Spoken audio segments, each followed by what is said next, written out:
Nous proclamons que le Christ est ressuscité d'entre les morts. Alors, comment certains d'entre vous peuvent-ils affirmer qu'il n'y a pas de résurrection des morts? Mais s'il n'y a pas de résurrection des morts, le Christ, lui non plus, n'est pas ressuscité. Et si le Christ n'est pas ressuscité, notre message est sans objet, et votre foi est sans objet.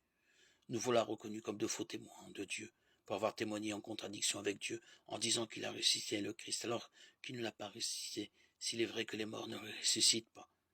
Si les morts ne ressuscitent pas, le Christ non plus n'est pas ressuscité. Si le Christ n'est pas ressuscité, votre foi ne mène à rien. Vous n'êtes pas libérés de vos péchés. Et puis, ceux qui sont morts dans le Christ sont perdus.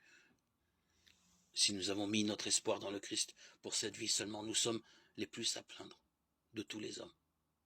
Mais non, le Christ est ressuscité d'entre les morts, pour être parmi les morts, le premier ressuscité. Car la mort étant venue par un homme, c'est par un homme aussi que vient la résurrection. En effet, c'est en Adam que meurent tous les hommes. C'est dans le Christ que tous revivront. Mais chacun à son rang. En premier le Christ et ensuite ceux qui seront au Christ lorsqu'il reviendra. Alors, tout sera achevé quand le Christ remettra son pouvoir royal à Dieu le Père, après avoir détruit toutes les puissances du mal. C'est lui, en effet, qui doit régner jusqu'au jour où il aura mis sous ses pieds tous ses ennemis. Et le dernier ennemi qui détruira, c'est la mort, car il a tout mis sous ses pieds. Mais quand il dira « tout est soumis désormais », c'est évidemment à l'exclusion de celui qui lui a soumis toutes choses.